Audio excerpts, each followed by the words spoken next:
Hello everyone and welcome to an XR Southwark talk. My name is Ben Hart. I am a coordinator at XR Southwark and I am very happy to introduce the talk tonight, which is Climate Change is Racist by Jeremy Williams. And Jeremy will be interviewed by XR International Solidarity Network representative Esther Stanford-Xosei. Hopefully I got that right. Just a quick overview. You are all on mute and the chat is available. If you would like to ask questions as we go along, please do put them in the chat. Generally, the process is, bear with me, I will do a quick introduction for 5 minutes. I'll hand over to Esther and Jeremy, who will have a talk for potentially about 30 minutes, and then we can open up to any questions. So I will keep an eye on that, and I will sort of communicate to Jeremy as we go along. So quick, bear with me, there we go. So who are we? Extinction Rebellion, if you're not aware already, is a non-violent direct action civil protest organisation. We aim to elicit governmental action on the climate and ecological crisis. I'm sure many people here will know who Extinction Rebellion are already. So just going through the greatest hits, the April 9th, 2019 rebellion, where about 1,300 people were arrested. The October 2019 uprising, which had 1,700 people arrested. That was the very wet and damp one. In September 2020, there was over 600 arrests at the rebellion there. And then most recently, many people have been involved in the August 2021 Impossible Rebellion, and I'm not sure actually how many arrests they had. Extinction Rebellion has 3 demands, which are here. So tell the truth about the ecological crisis and declare a climate emergency. Greenhouse gas net zero and halting of biodiversity loss by 2025, and a citizens' assembly on climate and ecological justice. In the recent rebellion, there was also a 4th demand, which is stop funding fossil fuels. If you're interested in finding out more to join, there's a form on the Extinction Rebellion website. You can click through there to find your local group, or if not, we have Extinction Rebellion Southwark has their own. We have our own website, which is XRSouthwark.earth, and if you are interested as well, we also have a donate page on that website. So thank you very much, everyone. I will pass over to Esther and Jeremy. Thank you. Hey. So I think I will introduce myself first, and then perhaps you can go after Jeremy. So I'm Esther Stanford-Xosei, as has been mentioned. I'm a co-founder of XRISN, which is the Extinction Rebellion Internationalist Solidarity Network. And some people never seem to know who we are, even though we've been around a long time, formed soon after Extinction Rebellion formed in 2018 of October. And we were co-founded by African heritage community activists from the Stop the Manganese, We Charge Genocide Ecocide campaign, that I'm also a representative of. I'm the Coordinator General, but also some of the co-founders of Extinction Rebellion, including people like Dr. Gail Bradbrook, Stu Basden, there was Jamie Kelsey-Fry from New Internationalist, and others. And we felt it was important to form this network to amplify the voices of those on the front lines, defending against the climate and ecological crisis in the global south, and also resisting obviously fossil fuel extractivism. So in XR, there are different circles, and different circles have different mandates in terms of our purpose. And so our purpose is really to amplify the voices of our Global South partner networks, of which we have 3.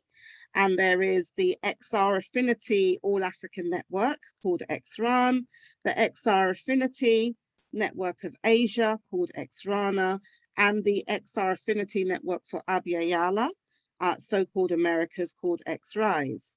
And so we work with these partner networks to ensure that their voices and perspectives get represented throughout Extinction Rebellion UK, and also that there's two-way learning between XR UK and people from these communities of resistance.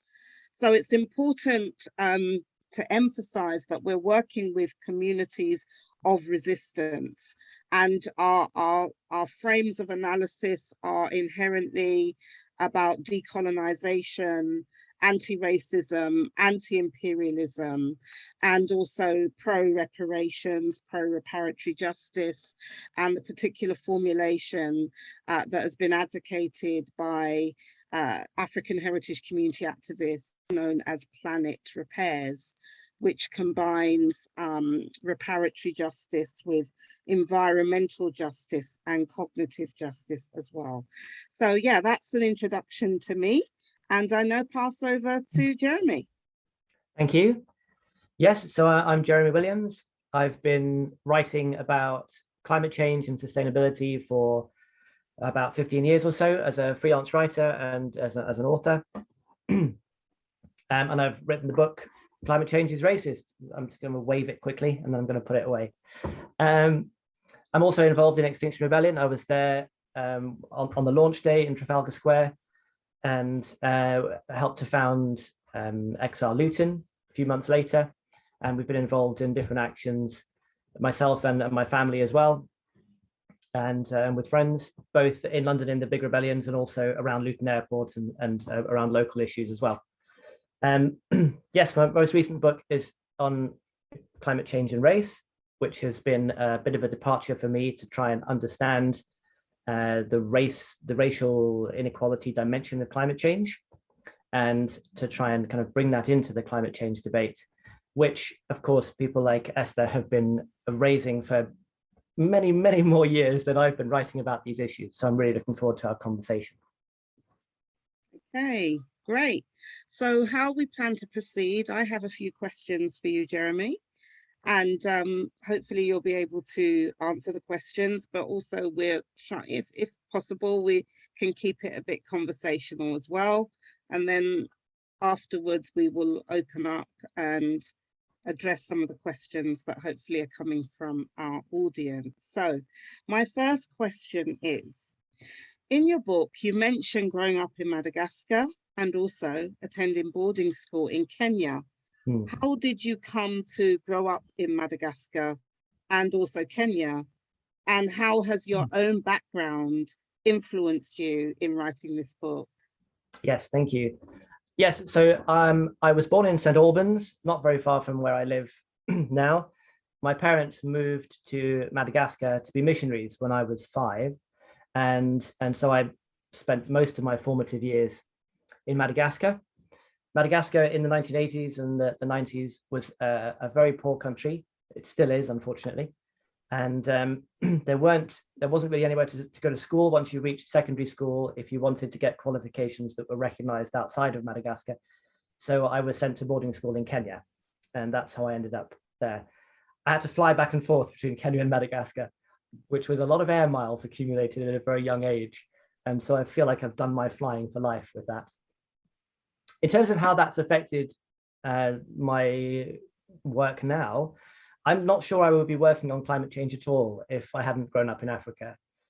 Madagascar was a really interesting place to grow up because it's a country that's recognized very widely as being a real biodiversity hotspot. There's all this wildlife which is completely unique to Madagascar. It's kind of hard to imagine when you just hear this as a fact, but 80% of Madagascar's plants and animals are unique to Madagascar. So it's almost like living on another planet. There's so much which is just unique about the place. And so ecologists absolutely love it. It's a treasure house as far as they're concerned. But there were also widespread deforestation and soil erosion and damage from cyclones and forest fires.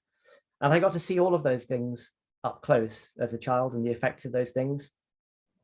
And then as soon as I came to learn about climate change at university, I could straight away see how that was going to affect people in Madagascar. And so the effects of climate change on Africa and on those places that I love and that I called home very much motivate my own climate action and motivate this book as well. Okay, thank you. My next question is, you do explain in the book, but for those who have not yet read it, what motivated you to write it, and who is the book aimed at? Yes. Well, I think my motivation for the book, it was more a book that I wanted to read than a book I wanted to write. In that, when I first started looking at climate change and at climate justice in particular, I'd seen it very much as an economics issue. So it was a matter of rich and poor. But as I was thinking about that and writing about it, I came to realize that there was a colonialism dynamic lying behind that wealth and poverty. And that if you looked at it through a slightly different lens, there was also very much a racial divide, not just through colonialism, but just through the effects of climate change. Who is going to suffer most? It's going to be people of color. Who's most responsible for climate change in the first place? It is majority white countries. So you have this very unequal dynamic, both in the causes of climate change and the effects of climate change. And this was something that I was kind of wrestling with, because I could see it there in the data. You can hear the stories coming in the news and so on, but I couldn't find good information about it. I couldn't find any books about it. And I wanted a really accessible book that would tell me, is climate change racist? How is it racist? How is this working? And I couldn't find one. And eventually I talked myself into writing it myself. I didn't want to write it because I knew that I didn't know enough about racism and about how this works. I felt thoroughly unprepared to write the book. And so I talked myself into it and then out of it, and then finally came round to it in the end. So in that sense, in terms of audience, it's partly for people like me who knew a lot about climate change and perhaps haven't thought about it from that global justice perspective, from that racial perspective, and just to fill in those connections between those two issues. But I hope it's more broad than that as well. I know that there are young activists of color who've read the book and felt heard, and that's something that I really hope can apply as well. So hopefully it's for everybody, and that's why I kept it short, so that no one needs to be intimidated by it. Okay, so you've spoken about not really thinking that you should write this book, actually, which you express in the book as well. And so how did you go about doing the research for the book in terms of all of the content that you include and the sort of wide array of sources that you make reference to? Yeah, how did you do that?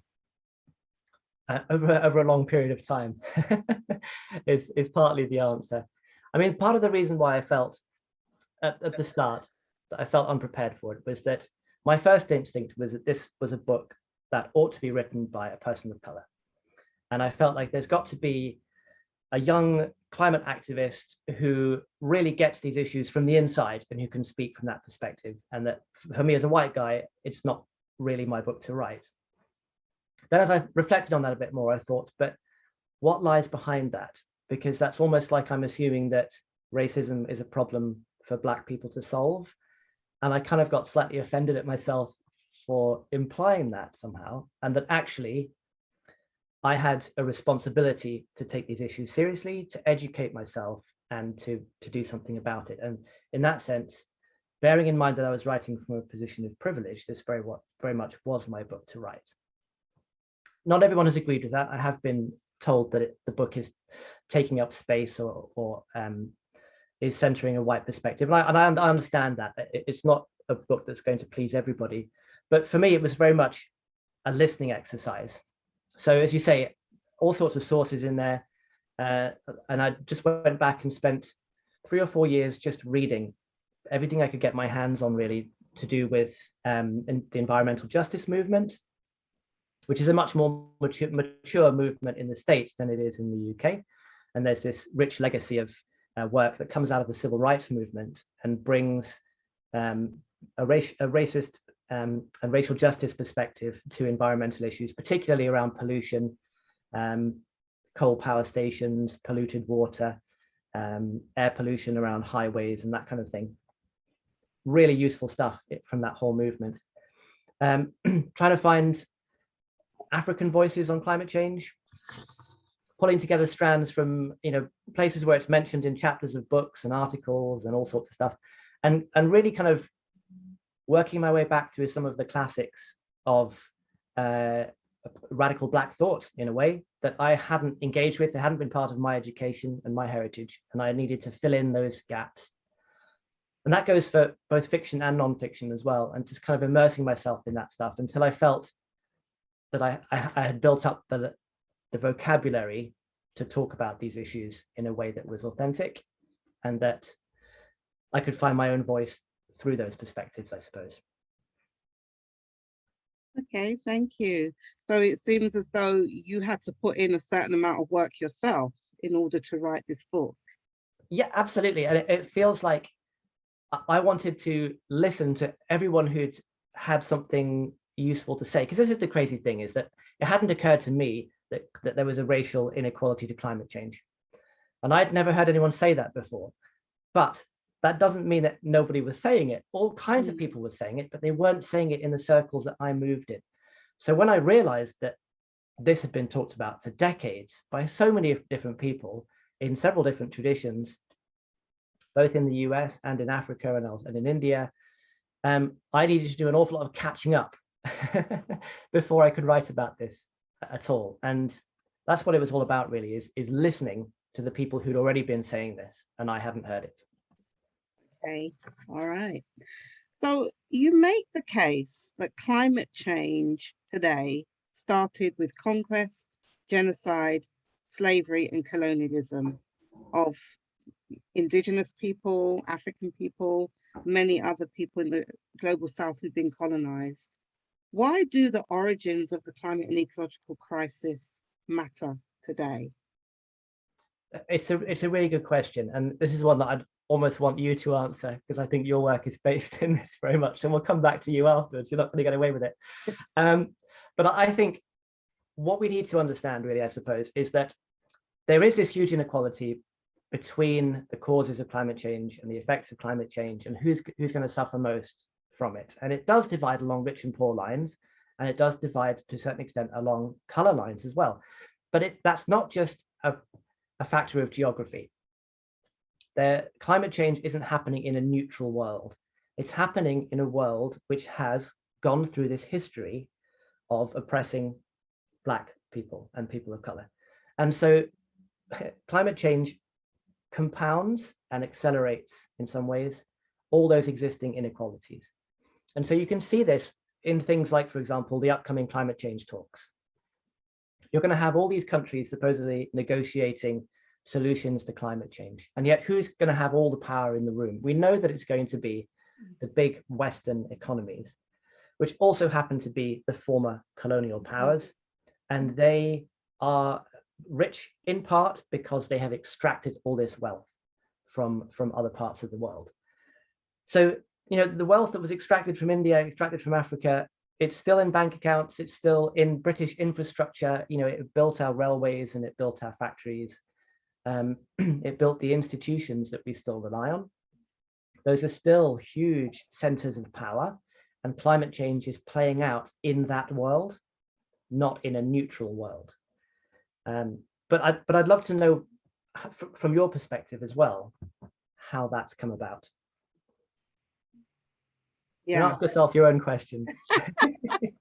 Sure. I mean, absolutely. The beginnings of the current climate and ecological emergency, we know, have a lot to do with industrialization. You can't, disconnect that from the conquest and pillaging of the so-called Americas, Abya, which was then part of the process of the kidnapping and trafficking of millions of Africans.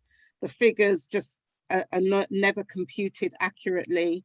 Depending on which sources, the minimum amount they say is 12.5 million, but there's other sources that speak of over 100 million people that were trafficked. That doesn't speak to the extensive amount of people that were killed as a result of that whole trafficking process.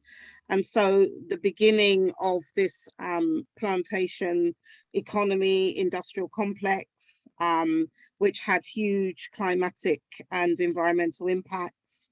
The growing of monocropping and all of that has resulted in the effects that we're feeling today. And in fact, Jeremy, you do make similar points in the book as well about what we're experiencing today, or what we're not doing today is going to have an impact not just on us but future generations. And that a lot of what we're experiencing now has come about because of previous actions. So that argument around intergenerational justice and responsibility, I think, does come through in your book. So yeah, let's press on, because I'm sure I'll get an opportunity to say a bit more afterwards in terms of looking at where do we go from here after you've written this book, and it is very accessible. We'll get a temperature check on afterwards in terms of how many of our audience have actually read it.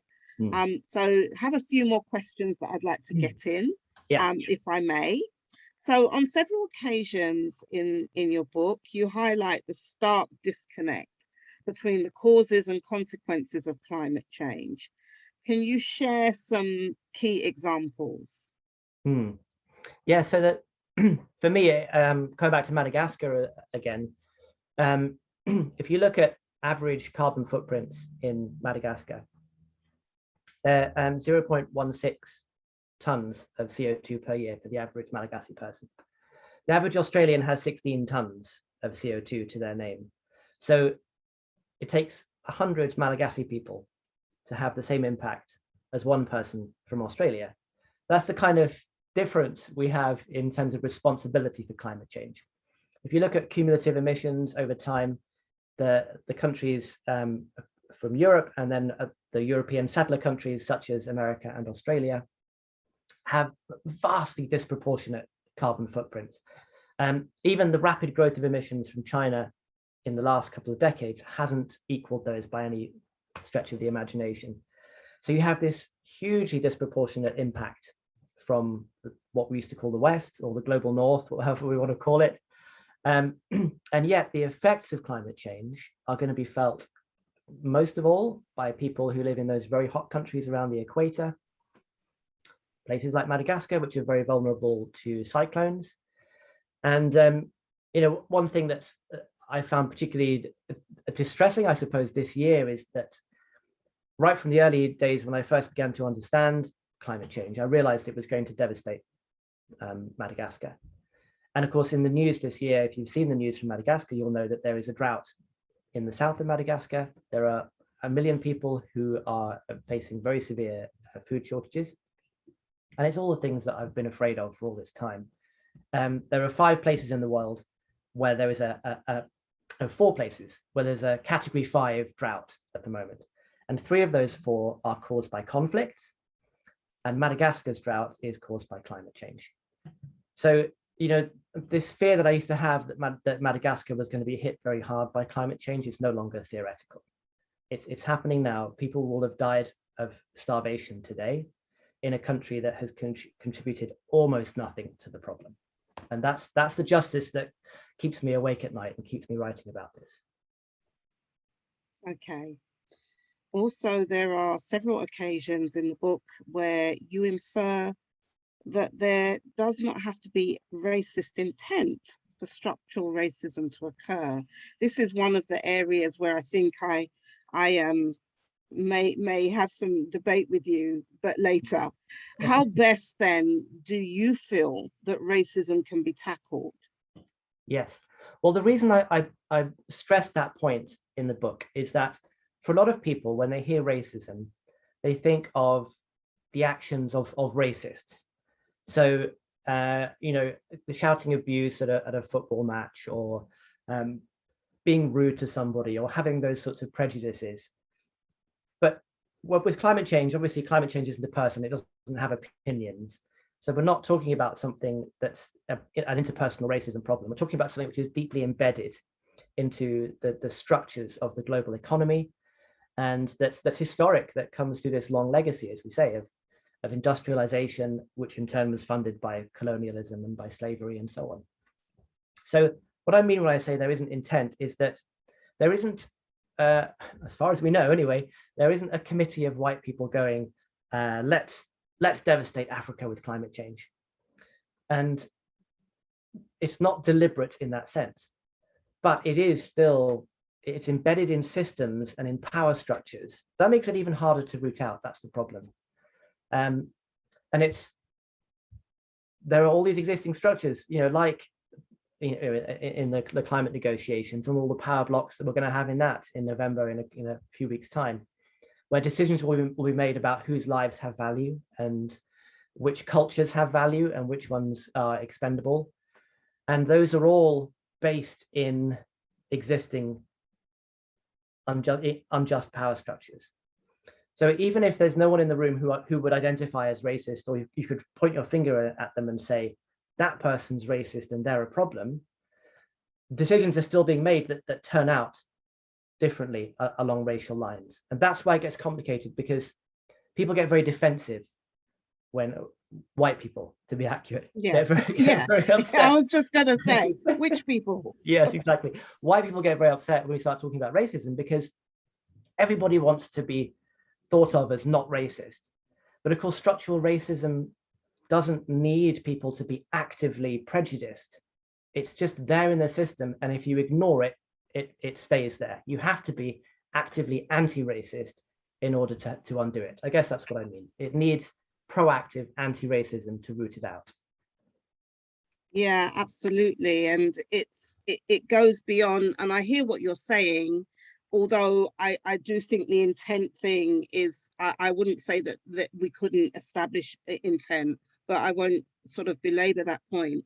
I guess the bigger point that I wanted to make is that this is also how racism gets embedded, say, within international action, international institutions.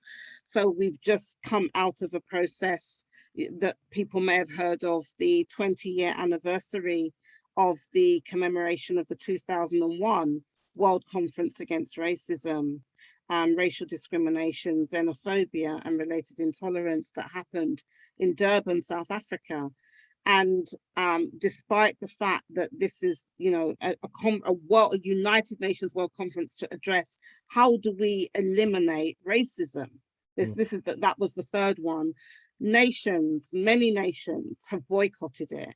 And they boycotted it on the basis that this conference, the original one in Durban, was allegedly anti-Semitic because of equating Israel with being racist in terms of Zionism vis-a-vis the Palestinian question. It so happens that conference is what has given many movements for racial justice, especially those led by people of African heritage, huge impetus. And the whole reparations question has gained huge traction since that conference, where it was declared that slavery was a crime against humanity. There was an attempt to also declare colonialism as such. So that's just one example of how we're not getting leadership and buy-in from states, powerful states, because of singular issues which are then used to distract people from actually talking about the bigger questions. And a lot of the discussions that have been happening have been around looking at the racial dimensions of the climate and ecological crisis. Because obviously the various nations that have experienced colonialism and small island nation states that are very vulnerable, some likely to disappear if we go, beyond 1.5 degrees.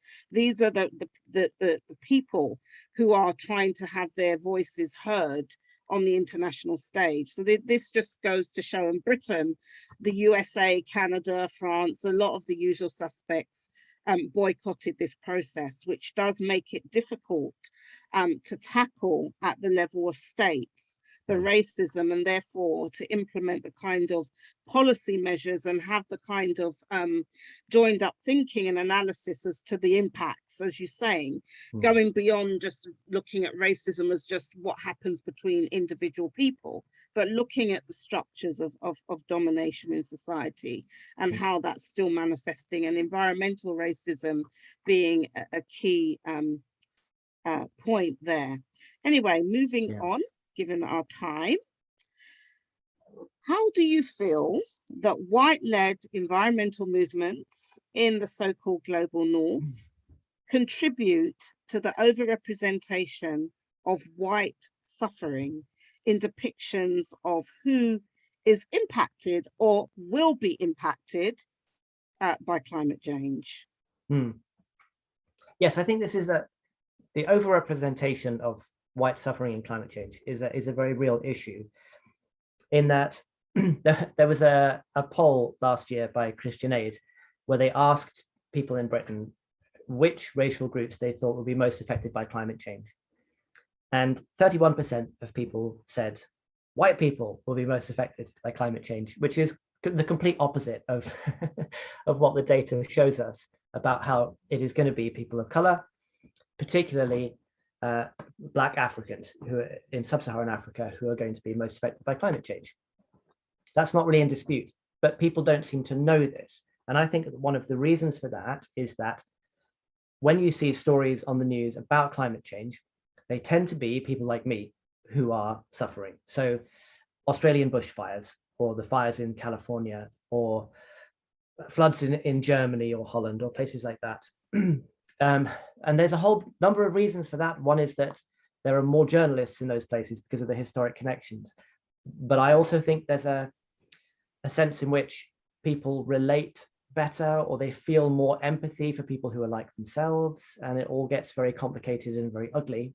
But the end result is that places like Madagascar, places like Kenya, small island states get ignored, even though there are sometimes millions of people affected. When you've got hundreds of people affected by bushfires, there's a real inequality there in whose stories get told and whose stories get the real media attention. And so these stories of white people in distress get kind of elevated. Now, some parts of the environmental movement are quite good at drawing attention back to the places that are really suffering most. And certainly we see groups that are already working in Africa, some of the aid agencies, for example, or the development agencies, will be working really hard to tell those stories. And they are hard stories to tell because you have to go off the beaten track to find those voices. And it's much easier to go to an English-speaking country and report from California or from Australia than it is to go to Burundi or Malawi, for example. So some people are trying, but generally speaking, in the news, those stories aren't being heard. The other way I think that the environmental movement can go wrong is when we talk too much about ourselves. And I know why XR and people like that do that, because it touches people in ways that perhaps we wouldn't be as motivated. But for example, to talk about our grandchildren, and we regularly see those protests where people say, I'm terrified for my children, or I'm terrified for my grandchildren. And that's legitimate. I don't want to dismiss that. But when that story keeps getting told and other stories aren't being told, then what happens is our future white people are getting much more attention than the present suffering of people of color in other parts of the world. And I can imagine how, if I was a Malagasy person or a Kenyan person coming to an Extinction Rebellion protest, I would go, well, hang on a second. Some of you don't even have grandchildren yet. So you're actually protesting on behalf of imagined people when there are real people suffering back in my home and they're not present in this conversation. So I can understand that all of that activism comes from a good place, but it's very often centering future white people or white people now, rather than the people who are suffering most today. Yeah, and when you're saying that there is a lot of good work in some sections of the so-called environmental movement, which is really a movement of movements, But I would say that a lot of the imagery that we see, because there is a chapter where you talk about representation issues and the way in which so-called Black suffering is not really humanized at all. But what we don't hear enough of is the resistance. So yes, I agree. There is often narratives that speak about people who are suffering somewhere overseas, where they are, almost helpless, hapless, victims, rather than stories of communities who have been resisting, who have been building resilience, who have been inspiring themselves and other people's other struggles around the world. And I think that's more of the story that needs to be told, and that can only be told by the people themselves. So I think that there is also an issue about who gets to tell the story and for what purpose, But yeah, anyhow. but that's a good point, and that's the downside of having relief agencies and development agencies telling those stories, because they're going to tell stories of victimhood, because they've got work to support and they want to solicit donations at the same time. So you're absolutely right, those communities of resistance and people who are not waiting for white people to come to their rescue, those are the stories that we hear the least about. That's true. So in one of your later chapters, I believe chapter 7, you highlight climate privilege. Can you say more about what this is and why it's important to recognize it and act upon it?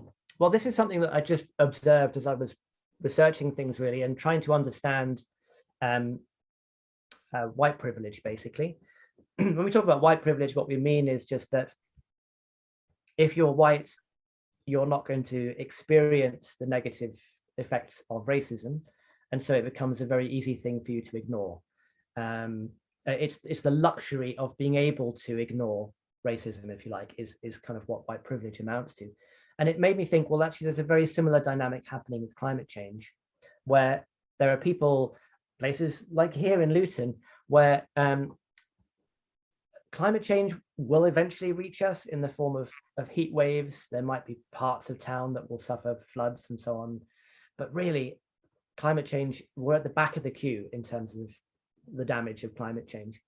And so that makes it very easy for people to look around and go, well, where's the emergency? What's the urgency? Where's the drama here? You're all exaggerating. You're all being alarmists.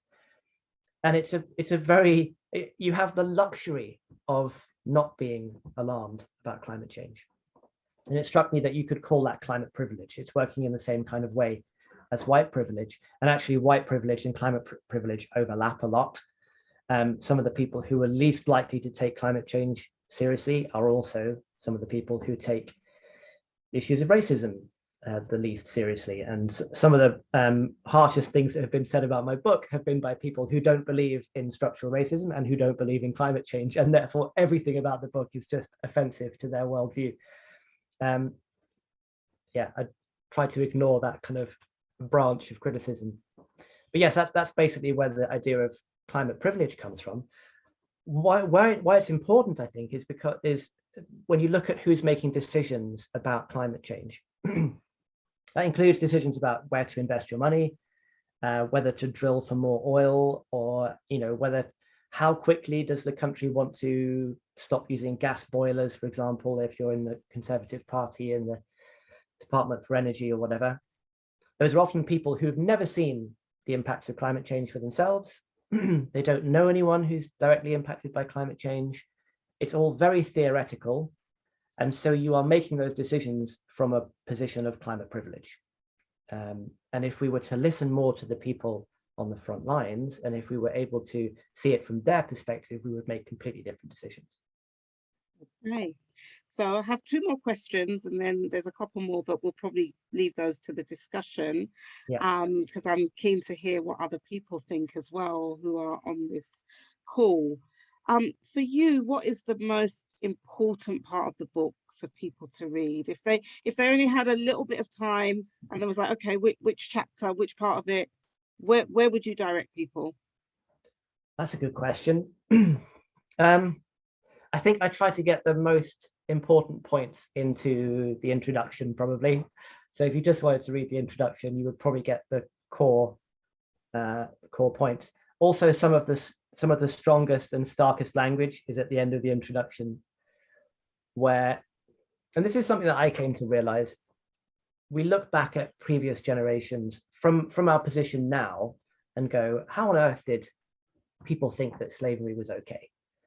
You know, how on earth did we think it was okay for British people just to turn up in a country and just claim it for the Queen and say that they owned it and take what they wanted? How on earth did we think that was okay? And then you go, but if we look at the racism of climate change and the decisions that we're making about how quickly we need to act on climate change, knowing full well that it's going to destroy people's lives and livelihoods in other parts of the world, it's really not very different. And if we were to fast forward 50 years or 100 years, people will be saying exactly the same things. How on earth did people in 2020, 2021 think it was okay to ignore climate change or not to act when it was clearly a racist atrocity? And I think it will come to sit in the same lineage as colonialism and slavery. And so I put that in the introduction to try and impress on people that this is a very serious thing, and we really need to look at it because history will hold us to account for that. So yes, read the introduction. Okay. And finally, for now, you mentioned that of the top 50 books on climate change, this is in the book, you mention it, that only one is authored by someone who is not racialized as white so far. Yeah. So far, what has been the reception to this book from other white people, white-led environmental groups, the media, and so forth, and other people actually? Yes, it's quite early to tell in the sense that there isn't a huge marketing push behind the book, and it's going to trickle out through word of mouth. And of course, launching a book into a global pandemic has its own challenges as well. You can't always do the events you'd like to do. So it is trickling out slowly, and we'll see how it goes. So far, it's had a really good response. People appreciate the message in it, and I've had some people who've been very upset about it, which I expected. Other people who've absolutely loved it and really valued it and really appreciate its main messages. We'll have to see. I mean, I think certainly friends of mine who've read it, who, like me, perhaps haven't really thought through these issues as a white person, I think have valued it, and hopefully will go on and read some more. And I've also had friends who are people of color who've really enjoyed it and have kind of, I think for some people it's refreshing to hear a white person say something that they've been saying all along and felt marginalized, and to say, actually, you know what, I hear that and I'm trying to take responsibility for that. I think some people have found that quite refreshing. In terms of the 50 books though, it's really interesting because I did that last year and looked at the best-selling books across, Amazon and various other platforms on climate change. And I'll mention the only book that came up is this one by Amitav Ghosh, which mentions climate change from an Indian perspective, amongst other things, and talks about colonialism. That's the only one I could find. But if I were to do the same exercise this year, there's a good chance that there would be some other books in there. I don't know if they'd be in the top 50 yet, but this one came out a couple of weeks ago by Aja Barber, Consumed. This one's really good. There's a book coming out from Vanessa Nakate, who's from Uganda, called A Bigger Picture, which I'm really excited about because it's the first book from an African youth climate activist. So there are actually some coming out now. Leah Thomas as well in the States is writing a book called The Intersectional Environmentalist. So I would hope that if you were to repeat the exercise this year, you might find some new titles in there. It's great to see those kind of books being commissioned. And if you are a publisher or an editor or a literary agent listening, go forth and find those voices. Hopefully, before we close the session, we'll come on to where do you think we should be going from here? I mean, just to say that you do mention reparations in the book, and other things that I'm particularly interested in. And although one of the things I would say is that I felt that the reparation, this is just some of my feed forward to you, I felt that there could have been more inclusion or recognition, I should say, of actually reparations movements, you know, that have been championing these issues, because you do mention like some of the state perspectives and some of what's happening in America, but there's been a long-standing movement for African reparations, which we now recognize is linked to notions of planet repairs that I highlighted earlier, that goes back to the mid-1700s in Britain. And it's always amazes me how people can overlook this history in the UK, where there's been empire, and so in the shores of, you know, here in the British Isles, there have always been people from all over the world who have organized and, you know, linked and sort of developed international platforms and strategies that always gets excluded by many researchers. And I'm trying to get to the bottom of why that is. And sometimes I think it's easy to look at the state, because the States has a particular visibility. And obviously there's, you know, greater numbers in terms of population. But I would say that the impact of anti-racism and raising these issues has been equally significant here in Britain as well. But anyhow, that's true, and that's why I was particularly glad to come across the Mind Community campaign, and what's going on around that, and the way that that's been part of Extinction Rebellion as well, and to make that connection. And I'd be really interested, I don't know if we've got time to go into this now, I'd be really interested to know your perspective on whether it helps to bring climate reparations into the conversation about reparations for colonialism and slavery, or whether they should be two separate conversations. Because that's one of the reasons why I didn't write too much about it, is because I realized how much explaining there was to do and how difficult it becomes actually very quickly. No, they're not separate conversations. And in fact, I think the separate conversation has been because there's been an NGOization of, you know, African resistance, which has included reparatory justice resistance. Because just to even make the argument, you have to be in a mode of resistance. Certainly 20 years ago, when I first started out as a reparations activist, it was like what is now called a Black identity extremist, okay? It was seen as radical, even for other people of African heritage who were, quote unquote, just ordinary people who were just trying to get by and survive in a highly racist society, and stratified along many other different ways as well. And so that impacted on me and others that I work with in terms of work and so forth. But now, because of the weight and the organizing of our movements, who have gone into many different spaces, grassroots organizers who for their very own survival have had to ensure that we raise these, you know, voices, and African reparationists in particular in the UK. I'm not saying all across the world, but in the UK, the movement around climate reparations and reparations in general are not disconnected, because we've always recognized that taking us away from our land, dispossession, the whole kind of all the impacts that came out of that had not only impacts on us as people, as human beings, but also on our relationship to our earth, our motherland, our planet. And those have always been articulated. But with NGOization, what you get is people taking parts that they feel are more palatable. And because so many people are now, whether it's for greenwash purposes or what have you, are tuned into conversations around the climate, environment, and so forth, as well as reparations, but they are not separate streams.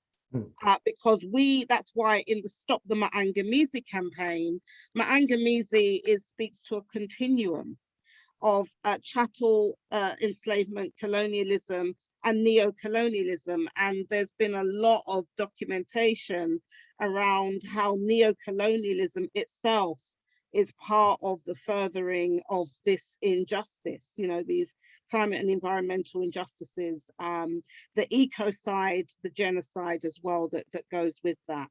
So yeah, I'm kind of a bit, yeah, I don't agree with this separation, because you can't separate the climate from every other aspect. And most reparationists today are not talking about what happened to our foreparents hundreds of years ago.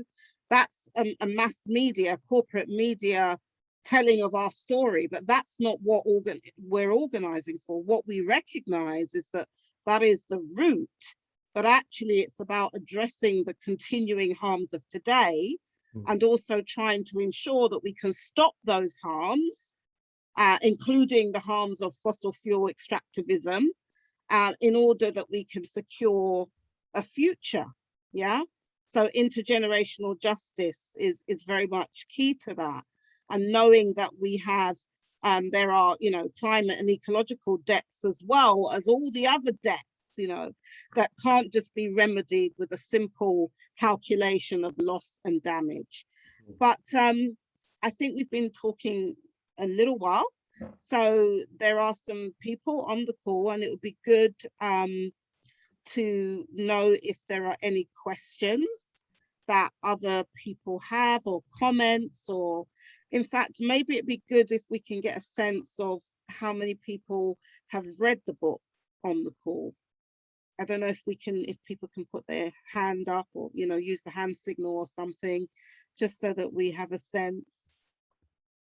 Let me see. Or if anyone has, you want to share, put in the chat. If you want to say something, the floor's now open. Let's open the mic so that people can converse with you as well. Yeah.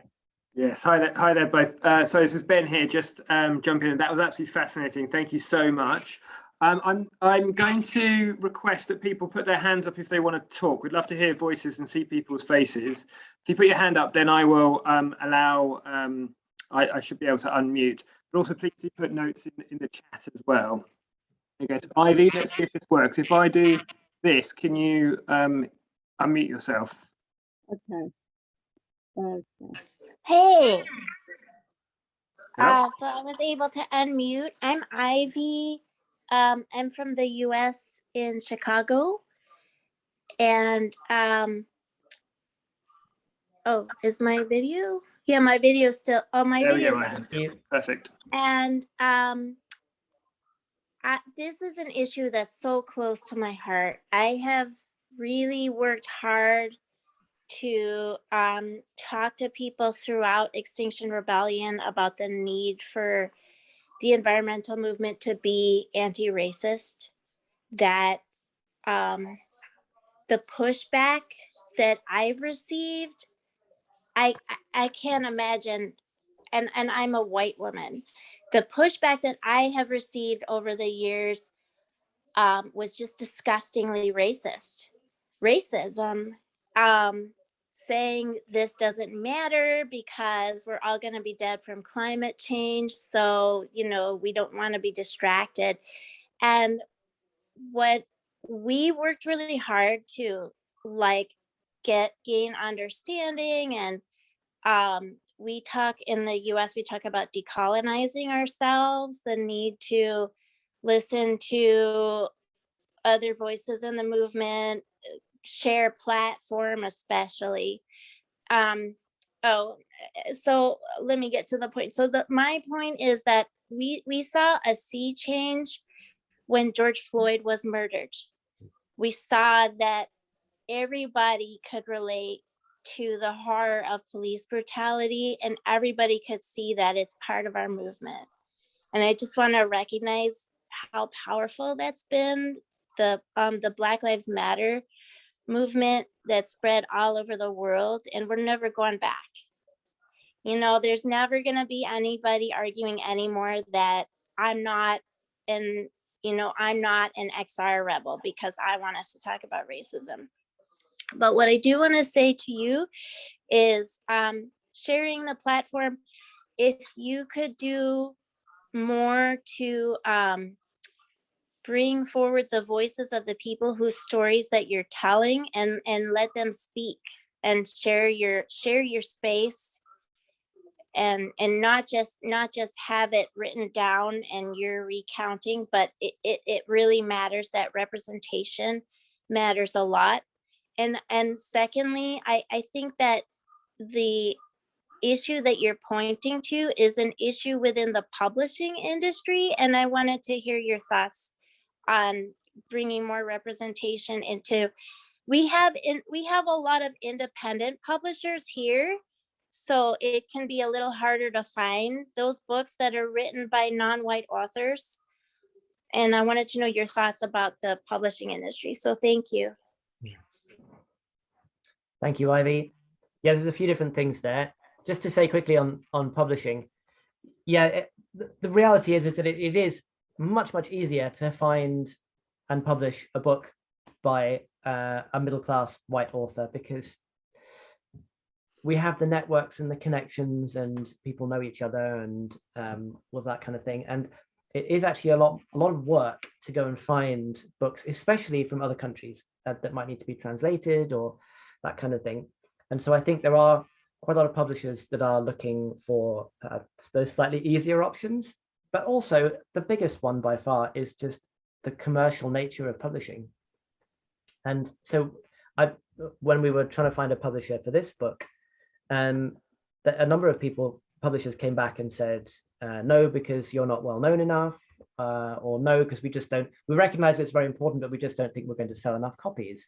And that's always going to be the reality. If you're a young Black activist, you're writing about these issues, you've got to fit into a commercial model, and that's, a lot of people aren't going to be interested in that, even if they totally agree with your perspective. And that's where the independent publishers have a role, as they can say, we believe in this, we believe it needs to be out there, and we're going to publish the book.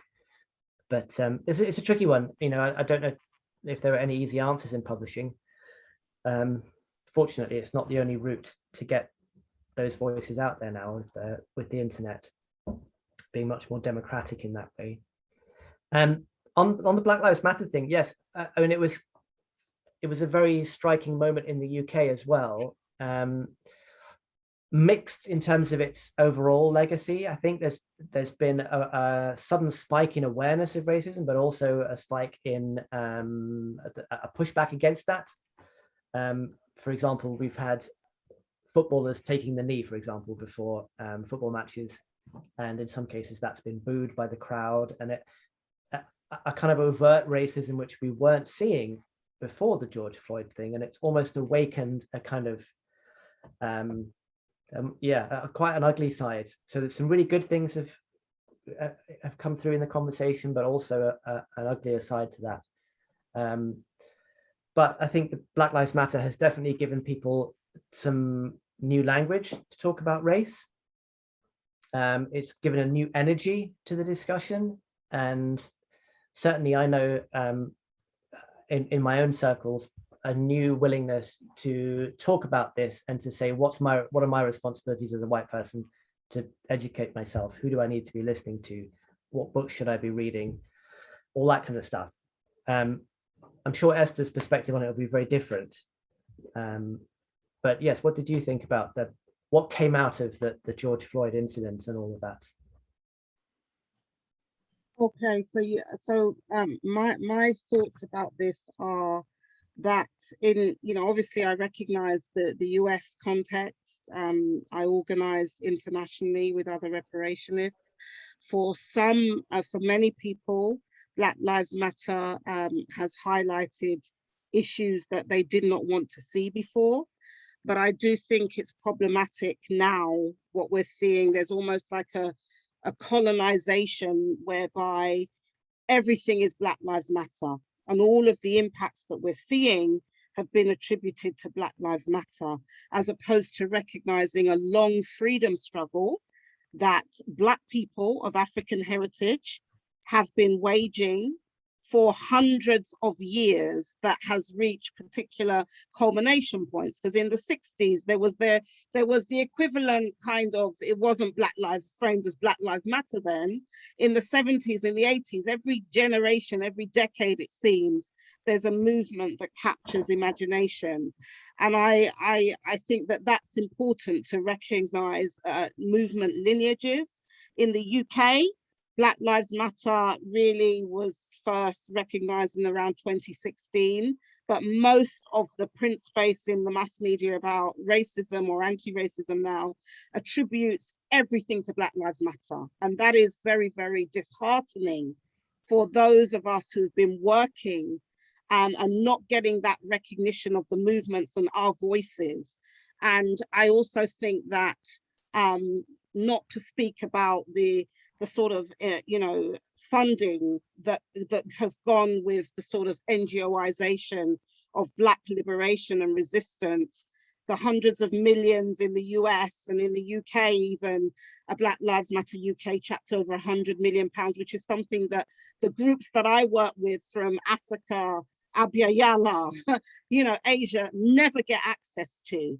So it's also about, I think what we're seeing is there are certain voices that become more palatable under the guise of Black Lives Matter. And to be quite frank with you, a lot of white people, people who are Asian, are the ones who I hear promoting Black Lives Matter the most, rather than people from my own community.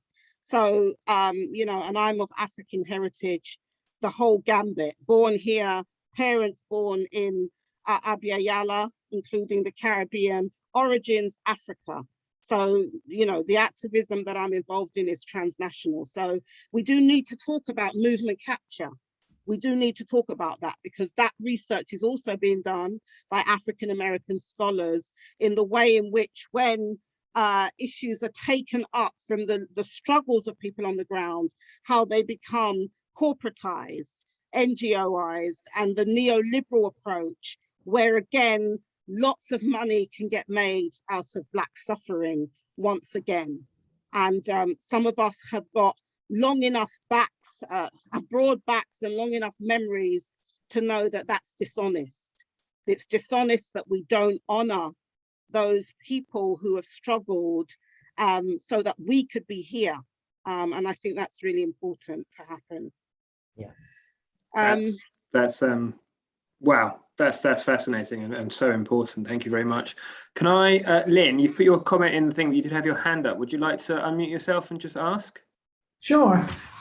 This has been a really great discussion, and you guys are coming from different perspectives, speaking of the same topic, and so it's really interesting to see where it converges and where it diverges, and it's very educational for all of us. So appreciate it very much.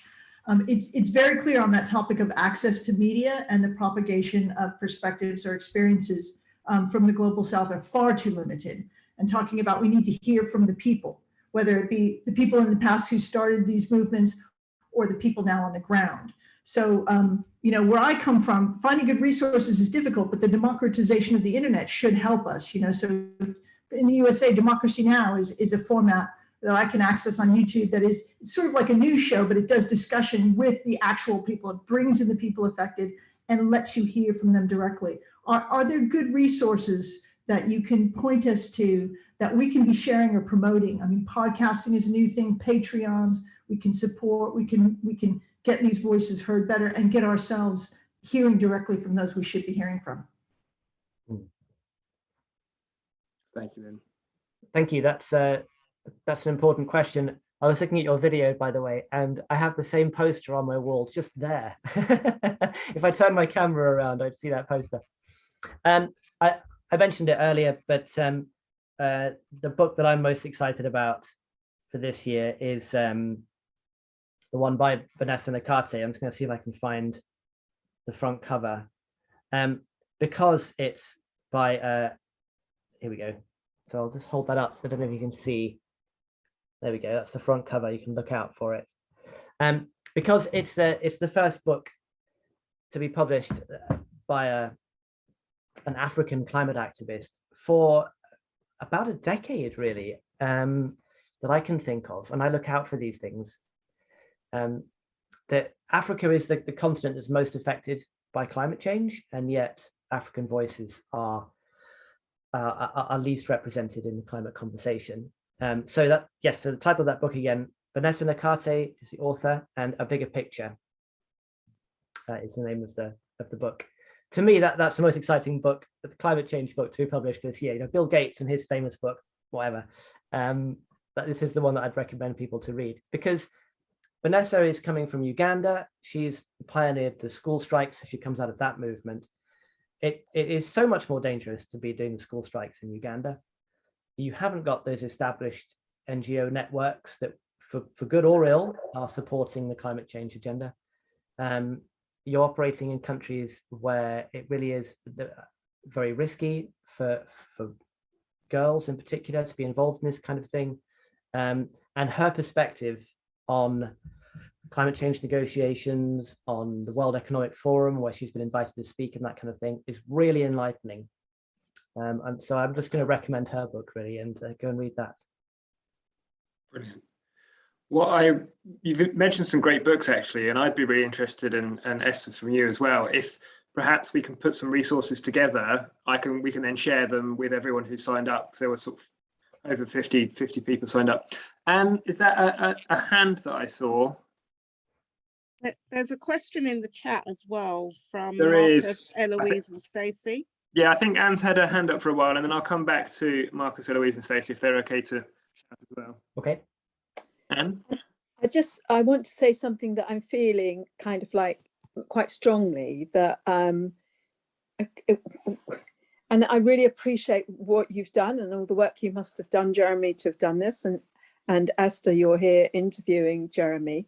But to be honest, I would like to be hearing more from Esther now, like Esther's voice more present, and Esther's answer to the last question as well. We've identified this, and we've got a white middle-class man doing most of the talking, and Esther, I think, has probably done amazing work and has a huge amount of knowledge, and I'd like it to be more represented in this room now. I don't wish to offend, but there you go. I appreciate that. That's fine. Thank you. Yeah, sure. I will say some more. Maybe should we go to if you don't mind, if we try and answer that question that came from Marcus, Eloise and Stacey, and then I will make some comments. Okay, I don't know if those guys are online and would like to unmute themselves and ask. Or I can talk, I can ask it. Okay, I will, oh no, one new message. Sorry, Ben. Okay, fine.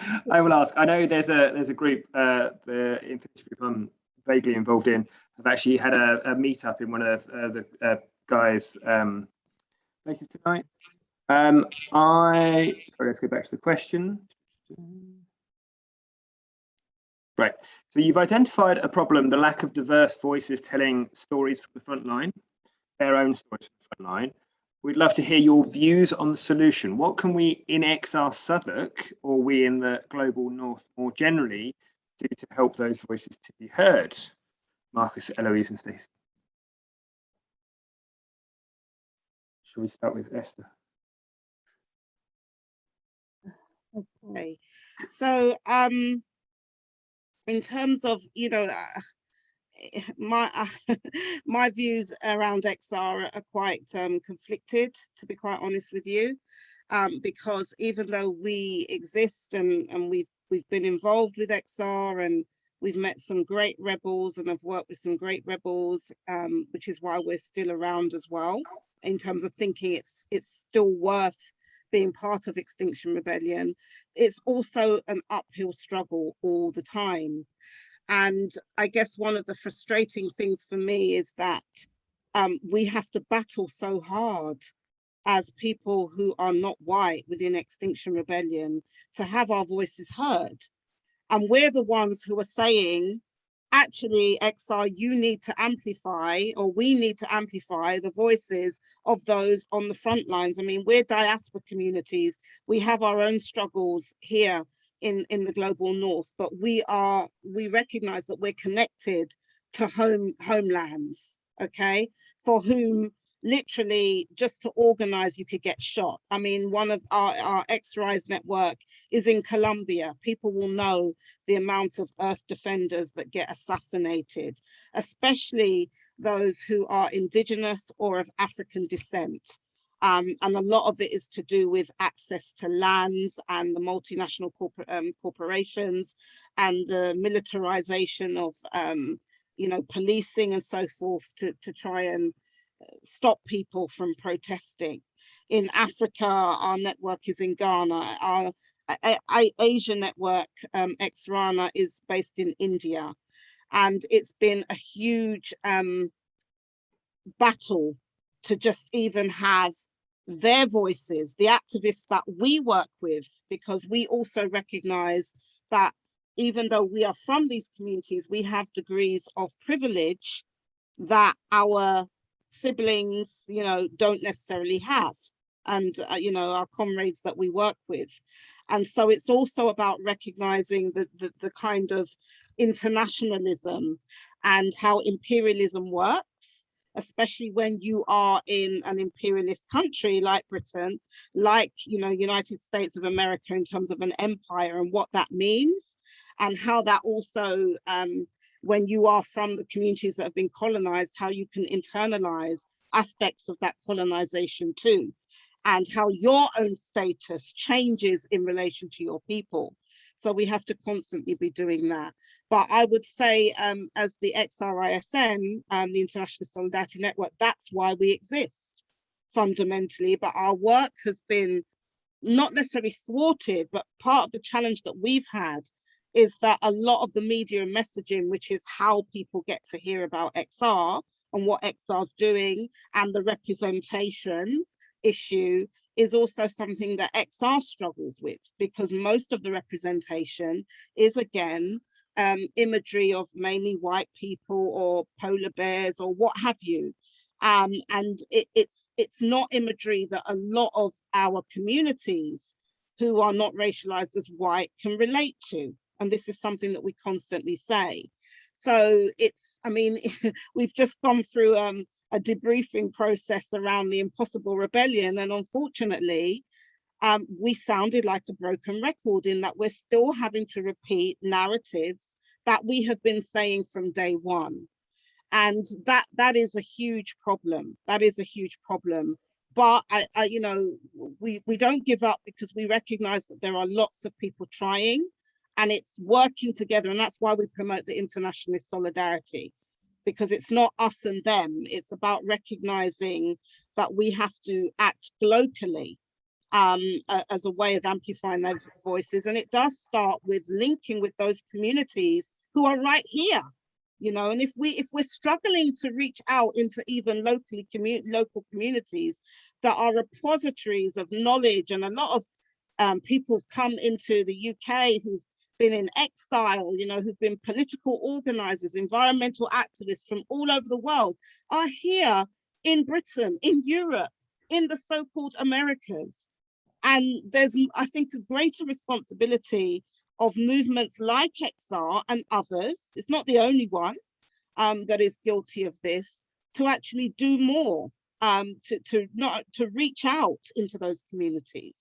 But I also think the other part of it is about telling the story of those, you know, activists who have been part of shaping and influencing these movements, but who don't get recognized for that. So that's the other thing, the invisibilization of those of us who are here. And when the critics come and the media reports, and you often hear these singular narratives, XR's racist, it doesn't recognize, you know, non-white people, and this focus on arrests and all of the usual narratives.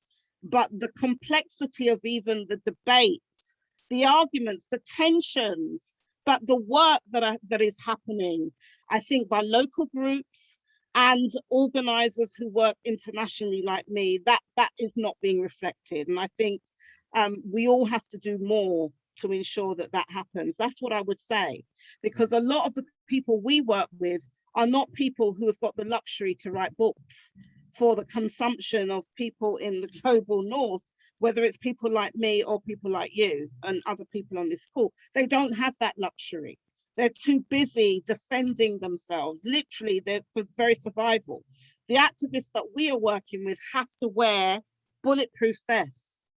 They have to wear them because literally they can just get shot at any time. And that's not because they're at a political rally or what have you. They can just be taken out anywhere they're going on their daily business. That's the reality that we're working with. Yeah. So I think it's about that point about privilege, which often we hear a lot about white privilege, but it's about intersectionality as well. And I think it's about class, it's about gender, sex, everything. And it's also about us recognizing the different degrees to which we all exercise privilege and recognizing that kind of, it's not a separation, it's interconnected. And if we're going to really tackle, in my view, racism, the racist dimensions of the climate and ecological crisis, given its origins, we're going to have to not only center the voices, because when we say center the voices of those in the global south, which voices? You know, we're not just an undifferentiated, there are some voices that are very into, you know, supporting colonialism, that are actually helping to open up their countries to extractivism. So we have to recognize that there are different voices, and the class struggles are also very real because of this colonization and the impacts of it. So let's not just see people who are not white as just somehow we're just in this one block and we're all one happy family. We're not. And that's one of the points that a lot of the activists that we work with are saying, even in terms of a lot of the ambitions and the goals that NGOs and movements in the West, so-called, come up with, it centers a lot governments in the global south, not recognizing coloniality and how many of these governments have not been able to effectively decolonize, are actually the ones who are working with the military forces, the contractors, helping to dispossess their people. I mean, Marikana and the shooting of miners who were simply striking for better working conditions is a key example of that, coming from the ANC government, which, you know, is legendary in terms of the struggle against apartheid. So these are the complexities that we also need to recognize. And so, yeah, the struggle continues, and the struggle is very real. And it's also about not just centering those voices, but NGOs and do-gooder, I would say, white people, no offense intended, want to also highlight and elevate, yeah? Because somebody's become a voice because they've had a certain degree of privilege, even back home, to travel to an international conference and to get recognized by somebody who thinks, oh, this is an African voice that we now need to profile. So there's lots of ways in which this is happening. I don't know if I've gone off somewhere on another tangent, but yeah. That was amazing. Thank you, Esther. That was, yeah, brilliantly summarized, says Emily. That's fantastic.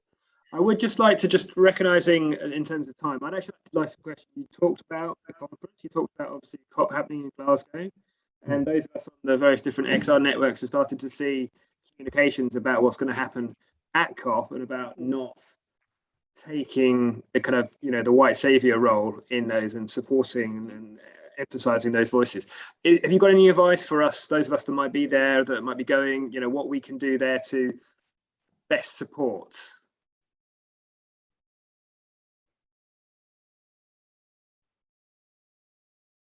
Jeremy? For COP26? Yes, for COP26, yeah. So either of you. Yeah, it's a tricky one, isn't it? Because the COP26 is the agreed international process to for us to negotiate climate change. It's what we have. So you have to kind of put all your eggs in that basket, so to speak.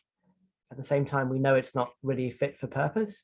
And we know that it's a very unequal playing field. We know how it's been hijacked in the past by the most powerful Western white governments to marginalize the concerns of the most affected regions and people. I certainly, when it comes around to COP season, I feel this real mix of optimism and pessimism. You know, we all have things that we hope for, and we all know the kinds of backroom deals that are being done and who's in the room and who's being listened to. And yeah, I always feel quite ambivalent when it comes around to the COP. In terms of what we could hope for, there was a really good statement put out by a group of almost all the developed countries actually together had created a statement with 5 things that they wanted to see from the talks. And it was published by a think tank in Kenya, and I'm drawing a blank on its name. I'm going to find it and put it in the chat. But that's a good starting point to look at. What would be most useful, not from the UK's interests, but in the interests of African countries. And that was not just African governments either, it's from civil society in Africa. So it gets over that point that Esther brought up of there being an elite that is still very much part of the colonial system or the neo-colonial system. I'm going to have a look for it right now. If Esther, you want to talk about that. Yeah, I do. I mean, I would say that I will commend the statement that's come out from XR, because we in XRISM fed into it on COP, the position on COP. You know, people have the power, not world leaders. And key points there is that we in XR must not legitimize a process that has failed all of us for the past 25 years. And that for those that choose to go, we will do so to accuse leaders of crimes against humanity. Some of us would add genocide as well to that, and obviously ecocide. It's supporting disruptive action in Glasgow as far as possible without overcommitting on resources, amplifying the voices of those on the front lines, and going beyond COP, because that's the point. People have to move into not only the mitigation, which is where a lot of countries are at, but the deep adaptation. And that a lot of that work is happening in communities, you know, and we saw that through the pandemic, even though obviously we're not totally over those effects of the pandemic. So that's really the position that I have. And as XRISN, we have our alternative program to COP, which is called the Ubuntu Pachavidia, and it's actually mentioned in this XR statement as well. Co-liberation series of planet repairs festivities of cultural resistance, because what we're doing is we are finding culturally competent ways of working with communities. And just to say, if I didn't clarify it, we're not XR groups around the world. We are groups that are independent and autonomous of XR, but who have a relationship, who are organizing in affinity, because we recognize that there's a common problem that's a global problem that we all have a stake in. And so we very much promote what we call merging rebellion, which is that Extinction Rebellion and others in the global north have to also merge rebellion with those who have been, you know, on the front lines for hundreds of years, literally, and who have much to teach us. I mean, looking at the resilience of the Indian farmers who've been protesting for months and months and months, they don't just do like 2 weeks of rebellion and then go and regen, you know?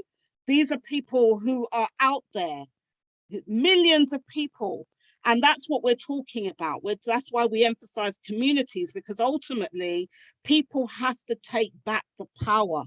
You know, that is part of the coloniality, that is not just a black and white thing. Many of us are still operating in a mindset where we think big state has to do it for us, when it's very clear that they are limited, the international institutions themselves need to be repaired, because they have been instruments of harm, and we can't wait for the decades it's going to take for them to wake up and get it right, because people are dying now.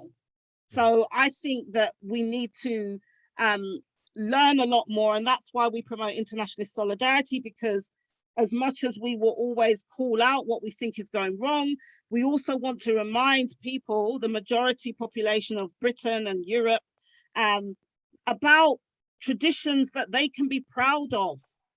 The ordinary people, working class people, who have been, you know, finding ways to connect with the struggles of other people, even the struggle that animates my work. You know, as a reparationist, African abolitionists were working with white abolitionists, and when ordinary people got to hear about what the cost of having sugar in their tea was, then they stopped, and the hundreds of boycotts, the hundreds of protests, the role that women played in a lot of this is legendary.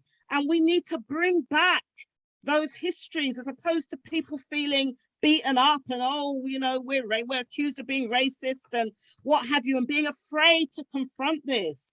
There is a history. There's another Britain, the Britain from below, the Europe from below, that we need to recatalyze, re-energize and reconnect with, and share those narratives of dispossession, because many of the ordinary people here were dispossessed as well. Let's not talk about England, Scotland, Wales and all Ireland and all of that.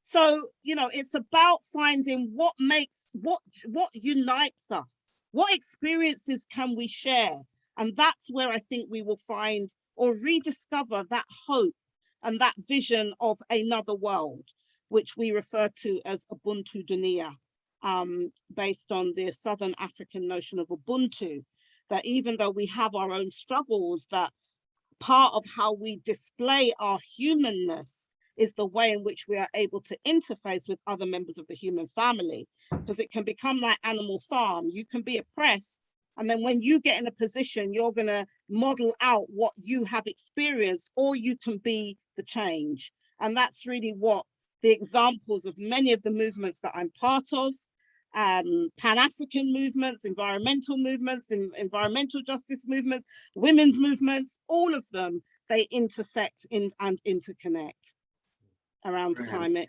justice and injustice issues.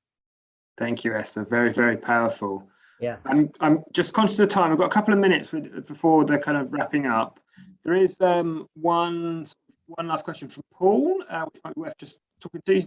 You discussed how many of the benefits wealthy countries enjoy today are built on the foundations of slavery and colonialism. To what extent do you think the Green Revolution is continuing some of these issues? Is a sustainable future being built on injustices of the past and the present? That's an interesting question. Thank you, Paul. Yeah, there is a real risk that the Green Revolution follows the same patterns because they're so entrenched. And so one thing, for example, that you'll often notice is anytime that Boris Johnson or a Western politician stands up to talk about climate change, they will talk about how they're taking climate leadership. And whenever I hear a politician claim that they're a leader on climate change, I want to say, well, hang on a second. It was British leadership that it invested in fossil fuels in the first place, with that extractivist colonial mindset of going and taking what it wanted from everyone else. It's that Western leadership model that gave us climate change. Why do you think that you're the natural leaders to lead us out of it? But it's that default mindset of, well, we're going to lead. And so in that sense, the decisions are being made by the same people who created the problem. And I don't think that's going to solve it. So yes, there is a very real risk that those same decision makers are going to prioritize the wrong people, going to prioritize themselves and their own needs, and only just reinforce all those existing inequalities. Yeah, exactly. I would just chime in here for a minute. I totally agree with that. We're seeing it in terms of the way even policies around colonial conservation, WWF, we've had a fantastic action led by XR Youth Solidarity, working with partners in Africa, indigenous communities on the ground. And, you know, even to take that action, there was a lot of negative thoughts about it from some people within, some even in XR and other sections of the wider environmental movement as well. But this is the problem. If what we're seeing is, you know, and has been going on for a little time, land grabs as a way of, you know, taking land away from indigenous peoples, for growing biofuels and all kinds of stuff under the guise of, well, these are environmental solutions, but it's just greenwash. Yeah. And so we're seeing an intensification of this. And as the concerns around climate and ecological crisis are impacting more and more white people, then what we're seeing is also increasing levels of eco-fascist interventions, because that's what happens when you make people feel so afraid in terms of what they feel they're going to lose and what is at stake. And when people have been very miseducated, do not know the legacies of colonialism, do not understand how the whole international system is you can't separate it from that. Even much of the gains that we've had in Britain, let's just take the NHS. How was the NHS funded? Let's look at the timeline of when that was developed and where the wealth came from. It came from the colonies. So there is a standard of life that ordinary people have come to accept and expect, but there is a cost to that.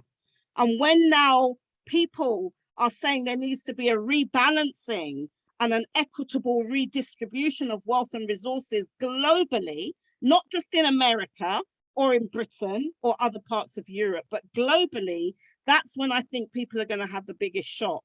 So people like me are also involved with movements like Extinction Rebellion because we want to stop eco-fascism, which is a reality. It's not something that's coming in the future. Brilliant. Yeah. Thank you so much. I think we should probably call time on it now, just to keep to time. But I just want to personally thank Jeremy and Esther. That was such an interesting hour and a half. And also request both of you, if you could send me a selection of links that we could pass on to everyone on the group and everyone who signed up. I will be putting this online on our YouTube channel, so everyone can reshare and rewatch as much as possible. But yes, thank you very much everyone for joining. We still have 70 people here after an hour and a half. That's always a good sign. And yes, thank you very much everyone. Just Jeremy, so that was fantastic. Thank you so much. Thank you. Thank you all. Take care all. I will be shutting down now. Have a good evening. All right then. Bye-bye. Bye. Thank you all so much for putting this on and being here. Thank you. Literature writers tips, please, I've been told. Okay. Fantastic. Thank you both.